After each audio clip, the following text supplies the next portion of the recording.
Andrew Callaghan of Channel 5 is who I'm talking about. There was one person who came out and originally made statements about Andrew. The first allegation was, hold on, let me see if I can find it, and I'm going to issue a trigger warning here. I never actually saw the first accusation. Like, I don't know what the first one was, but I only saw that. I saw a compilation of like people saying, "Oh, he's a bad guy, and here's why." And it was like this compilation that I saw that I thought was a little ridiculous, because there were parts of it where it was literally like Andrew Callaghan, I heard from a friend of a friend, was like hooking up with young women, with family members. However, there was some serious ones in between. Okay. At first, I thought maybe it's like a Aziz Ansari style situation, but one of the people that actually came out, I believe it was Moldy Freckle, who said Andrew as well. I'd previously been involved with him, but only when I was extremely drunk. This one was the only one out of like all of the random things that were compiled that made it that seemed very severe. Okay. I'm from Seattle. Know many people common with him. You are not the first person. I've heard about the story happening too. Went to a neighboring high school as him. Same thing. He was in high school. Not the first time I'm hearing something about like this. Okay, so some of this stuff is just like, it's a complete hearsay, right? But this one was the solid one. This one was previously dating, I believe, Andrew. And this video in and of itself is like a very serious one. There were two videos from her. The first was allegations. The second contained text messages and other anonymous allegations that responded to her post with. Yeah. Obviously, don't dismiss any victims. Don't dismiss anyone coming out with their stories. I always say false allegations are rare, super rare, and it is infinitely more likely that someone that comes out with allegations, that is unnoticed, that goes unnoticed or vilified, than not. So this is the person that first came out. This video came out. From what I understand, she was upset. Here, I'll watch this. Never in a million years thought that I would be making this video, and I'm shaking because I've tried a couple different times and haven't been able to get my point across, but I don't like seeing abusers get platforms. And my abuser, Andrew Callaghan, also known as All Gas No Breaks, Channel 5, and whatever his new HBO show's called, I forget, has been plastered all over my news feed, and I've tried to come to him person to person and try to get him to take accountability for what he did, but his version of what happened the night that he assaulted me is so skewed. So I will tell you that he did eventually get consent. And that's the main point, is that he eventually got consent because he wore me down. He told me he needed a place to stay for the night. He had some sort of falling out with one of his crew members or whatever, and I was very clear about the fact that we are not hooking up. He gets in my bed and wears me down to the point where I eventually do agree to do things that I wasn't proud of. And I wasn't proud of them and thought it was my fault for so long that I continued to be nice to him after the situation. He wouldn't leave my house the next morning. And then as time went on and I processed things, I thought, you know what, just because eventually I said, okay, whatever, because I was trying to just get the whole night over with so that it could be morning so that he could leave, it doesn't discount the fact that I told him no. So I told him no so many times prior to this. I said, I'm tired, I'm not really feeling it. I came up with any excuse that I possibly could to just get him off of me.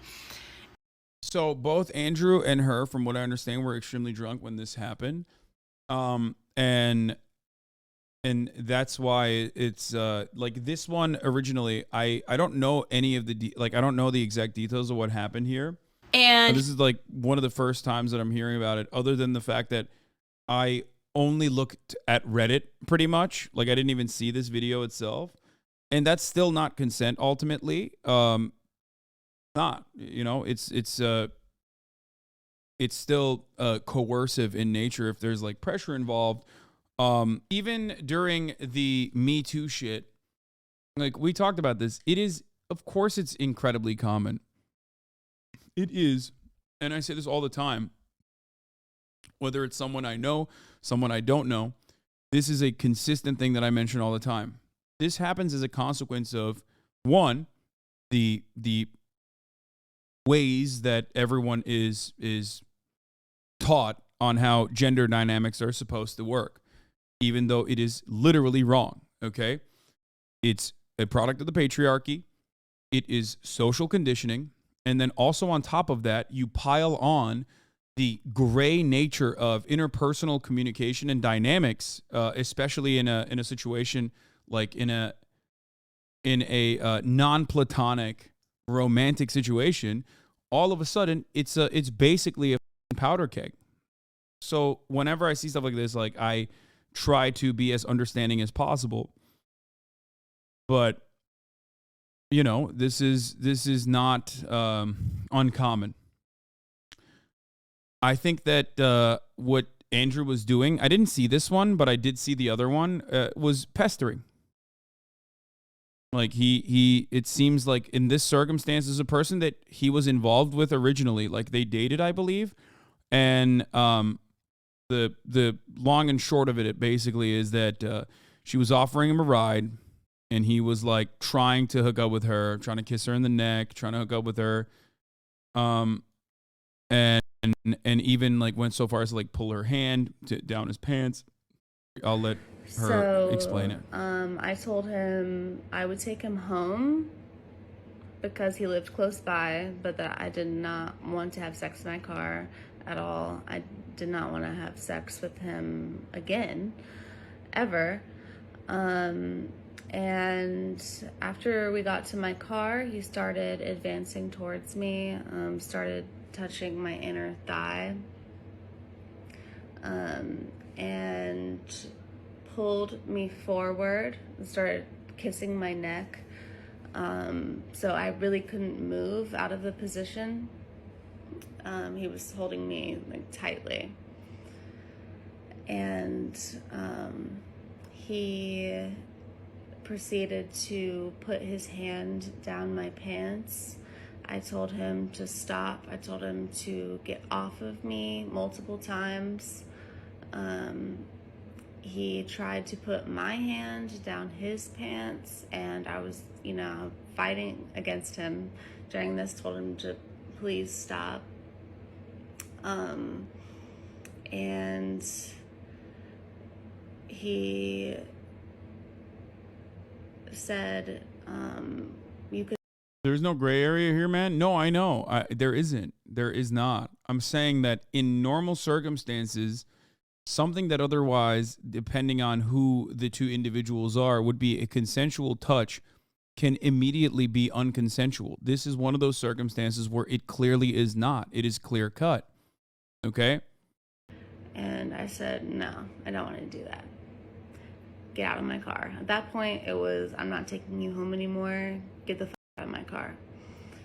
And he just got mad, really. He was mad that I would even say that, but at the same time, No, I think that there is a case to be made for this being like this one especially being assault, and at the very least harassment for sure. It is, I mean, the biggest bummer here is not that like I'm friends with Andrew or I know Andrew, and that this that like someone that you like has done things. No, the biggest bummer here is the fact that like these people have been traumatized by these actions. Okay?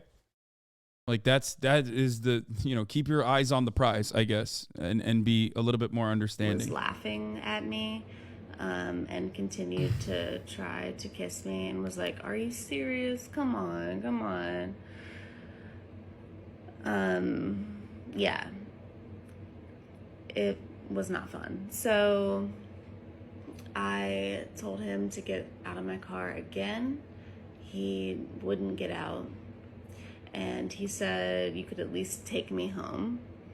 So I realized at this point, I would not be.